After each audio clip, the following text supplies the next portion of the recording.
Hello friend, welcome back to my YouTube channel. इस video हम देखने वाले हैं diploma third semester mechanical engineering का जो सब्जेक्ट है मटेरियल साइंस एंड इंजीनियरिंग। तो उसका आज का एग्ज़ाम हुआ है और उसमें जो क्वेश्चन पूछे गए काफ़ी इजी क्वेश्चन और काफ़ी अच्छे टाइप्स के क्वेश्चन पूछे गए हैं। तो हमने जो वीडियो में बताया था आपको, उसमें हमने कई सारे सब्जेक्टिव क्वेश्चन भी बताया था और जो गेस क्वेश्चन हमने किया था उस टाइप के सारे क्वेश्चन पूछे गए हैं इसमें, और साथ में ऑब्जेक्टिव क्वेश्चन भी आए हुए हैं। तो उसको हम इस वीडियो में डिस्कस करने वाले हैं कि किस तरह के ऑब्जेक्टिव और किस तरह के सब्जेक्टिव क्वेश्चन पूछे गए हैं, साथ में उसका आंसर भी इस वीडियो में हम आपको प्रोवाइड करेंगे। तो चलिए वीडियो स्टार्ट करते हैं। तो सबसे फर्स्ट क्वेश्चन को हम लोग देखते हैं ऑब्जेक्टिव में। फर्स्ट क्वेश्चन है adding dash dash as impurity in iron can make it brittle. यानी आयरन को ब्रिटल बनाने के लिए हम उसमें क्या इम्प्योरिटीज मिलाते हैं। तो उसको ब्रिटल बनाने के लिए हम सल्फर का इम्प्योरिटी मिलाते हैं, तो हमारा क्या होता है, वो आयरन ब्रिटल बन जाता है। ब्रिटल कैसा मटेरियल होता है, तो ब्रिटल एक ऐसा मटेरियल होता है जिसमें अगर आप ज़्यादा उसके स्ट्रेस से लोड मतलब उसके स्ट्रेंथ से ज़्यादा लोड अप्लाई करेंगे तो वो बिना इलास्टिसिटी प्रॉपर्टी परफॉर्म किए हुए डायरेक्टली वो टूट जाएगा या चूर चूर हो जाएगा, तो उसको बोलते हैं ब्रिटल मटेरियल। चलिए, तो इसका आंसर ऑप्शन ए है। सेकेंड क्वेश्चन देखते हैं। Dash dash is form during equilibrium cooling of hyper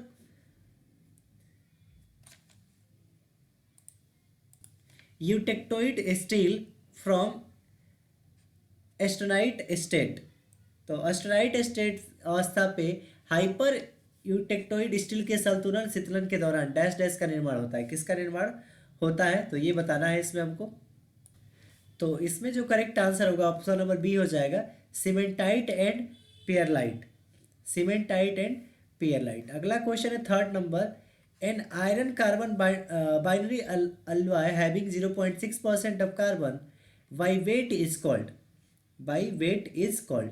तो उसको हम लोग क्या बोलेंगे, जिसके पास 0.5% ऑफ कार्बन हो, तो उस अलॉय को हमको किस नाम से जानते हैं। तो थर्ड का करेक्ट आंसर आपका ऑप्शन नंबर सी हो जाएगा, हाइपो इटेक्टोइड इसमें करेक्ट आंसर होगा। अगला क्वेश्चन हम लोग देखते हैं फोर्थ नंबर।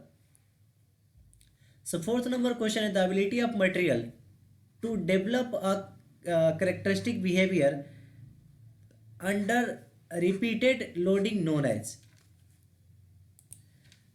तो उसको हम लोग किस नाम से जानते हैं, उसको हम लोग बोलते हैं फटीग। क्या बोलते हैं हम लोग उसको, फटीग। और यानी किसी जब ऑब्जेक्ट हो या कोई ऑब्जेक्ट हो, इस पर हम बार बार लोडिंग करते हैं तो वो एक तरह से डिफरेंट टाइप का करेक्टरिस्टिक उसके पास आ जाता है, बिहेवियर आ जाता है, तो उसको किस कारण आता है, फटीग के कारण आता है। ऑप्शन नंबर सी इसमें करेक्ट होगा।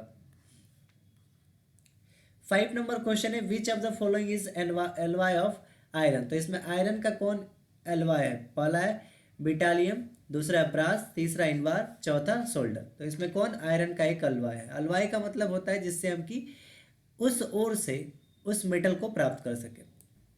तो इसमें जो करेक्ट आंसर होगा ऑप्शन नंबर सी हो जाएगा। इनवार जो होता है वो आयरन का एक एलवाई होता है।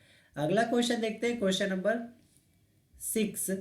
The minimum number of iron in the unit cell of an ionic crystal with FCC space lattice. यानी face center cube space face center cube में कितने यूनिट सेल होते हैं ये बताना है। तो इसमें कितने रहते हैं, आपके 4 यूनिट। ऑप्शन नंबर बी इसमें करेक्ट होगा। अगला 7 नंबर क्वेश्चन है which metal contains iron as a major content. कौन से मेटल में आयरन मेजर कंटेंट में पाया जाता है। तो देखिए आयरन किस में पाया जाता है, ब्रास है, ब्रोंज है, स्टील है। मेजर पूछा है तो देखिए फेरस अलवाय जो होता है उसमें आयरन की मात्रा सबसे ज़्यादा होती है, तो ये फेरस हो जाएगा। अगला है 8 number. Creep test primary creep test primary evaluation dash dash in material. तो क्रिप का टेस्ट हम लोग क्यों करते हैं, ताकि उसका टेंसाइल स्ट्रेंथ हम लोग पता लगा सकते हैं। ऑप्शन नंबर ये किस में करेक्ट होगा। 9 नंबर क्वेश्चन है फटिक टेस्टिंग प्राइमरली असेस मटेरियल्स। तो फटिक टेस्ट किस लिए किया जाता है, तो इसका करेक्ट आंसर हो जाएगा option number C, behaviour under cyclic loading. Next question देखते हैं 10 नंबर क्वेश्चन किस टाइप का पूछा है। तो क्वेश्चन है dash dash test is primarily use to measure a material's resistance to axial loading. तो एक मटेरियल का रेसिस्टेंस का एक्सियल लोडिंग को मेजर करने के लिए हम कौन सा टेस्ट यूज करते हैं, तो वो मेरा हो जाएगा हार्डनेस टेस्ट। हार्डनेस टेस्ट का हम लोग यूज करते हैं। अगला क्वेश्चन है 11 number, stainless steel is broadly categorise based on its crystallise structure into dash dash. तो इसमें क्या होगा, तो इसका करेक्ट आंसर आपका ऑप्शन नंबर ए हो जाएगा, फेरिट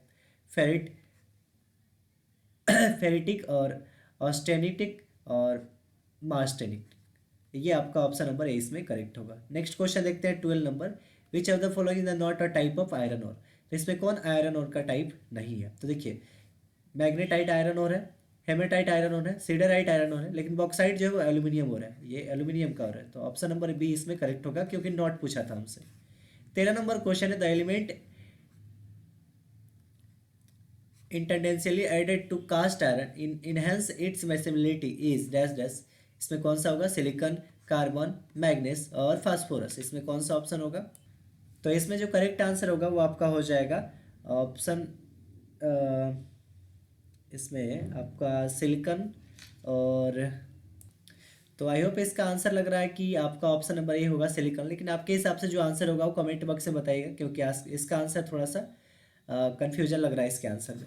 चलिए 14 नंबर क्वेश्चन है, wrought iron is known as, यानी पिटवा लोहा जो होता है उसे किस नाम से जानते हैं, तो high carbon content, brittle nature, low tensile strength और फेब्रस स्ट्रक्चर। तो इसको हम लोग एक फाइब्रल स्ट्रक्चर बोलते हैं, ऑप्शन नंबर डी इसमें करेक्ट होगा। अगला क्वेश्चन है 15 number, the representation of arrangement of unit cell in 3 dimensional axis is called. 3 dimensional axis में अगर हम एक यूनिट सेल को रिप्रेजेंट करते हैं तो उसे हम किस नाम से जानते हैं, तो उसको हम लोग क्या बोलते हैं, क्रिस्टल लैटिस स्ट्रक्चर बोलते हैं, या lattice structure. Option number C इसमें करेक्ट होगा। अगला जो क्वेश्चन है question number 16, a simple cubic structure consist of. तो सिंपल क्यूबिक अगर स्ट्रक्चर है तो उसमें ए बी और सी में क्या रिलेशन होता है, या अल्फा बीटा गामा में क्या रिलेशन होता है, ये बताना है। तो सिंपल क्यूबिक स्ट्रक्चर में क्या होता है कि उसके तीनों एड्ज बराबर होते हैं, यानी ए बी सी बराबर होगा, साथ में तीनों एंगल भी बराबर होते हैं, तो इसमें अल्फा बीटा गामा भी बराबर होगा, तो बोथ ए एंड सी दोनों करेक्ट होगा। अगला क्वेश्चन है 17 number, coordinate number of FCC lattice structure. Coordinate number of FCC lattice structure क्या होगा, तो इसका करेक्ट आंसर हो जाएगा ऑप्शन ए 12 इसके पास कोऑर्डिनेट सिस्टम रहता है। अगला है 18 number, if the radius of an atom is simple cubic crystal is R, the body diagram of the unit cell is. तो उसका बॉडी डायग्राम क्या होगा, बॉडी डायगोनल क्या होगा, ये बताना है। तो इसका करेक्ट आंसर हो जाएगा ऑप्शन नंबर ए √3। अगला क्वेश्चन है 19 number, maximum percentage of carbon in ferrite is. तो कार्बन का परसेंटेज फेराइट में कितना होता है ये बताना है। तो इसका correct answer option number A हो जाएगा 0.025%। और 20 नंबर क्वेश्चन है, the Brinell hardness test involve. तो क्या इन्वॉल्व करता है, ऑप्शन ए इसमें करेक्ट होगा, identify using a pointer indenter. Option number ए इसमें करेक्ट होगा। अब ग्रुप बी में आपको क्वेश्चन कुछ इस टाइप के पूछे थे, drive the expression for atomic radius for BCC structure, और ये आपका कुछ जो था सब्जेक्टिव क्वेश्चन था, काफ़ी अच्छा क्वेश्चन पूछा गया था सब्जेक्टिव में। फिर हम लोग देखते हैं आगे का क्वेश्चन, तो आगे के क्वेश्चन ये थे, और फिर हम लोग देखते हैं कि ग्रुप सी वाले क्वेश्चन किस टाइप से पूछे गए थे। तो ये ग्रुप सी वाला क्वेश्चन है, so that the atomic packing factor efficiency of BCC structure is 0.68% या 0.68। तो ये दिखाना था आपको, और ये आपका क्वेश्चन फर्स्ट था, 7 नंबर था, और ये सारे आपके क्वेश्चन दे रखे गए थे। तो इस तरह से आपका मटेरियल साइंस का क्वेश्चन पेपर पूछा गया था। सो आई होप आपको ये वीडियो पसंद आया होगा। So thanks for watching my video and keep supporting and subscribe my YouTube channel.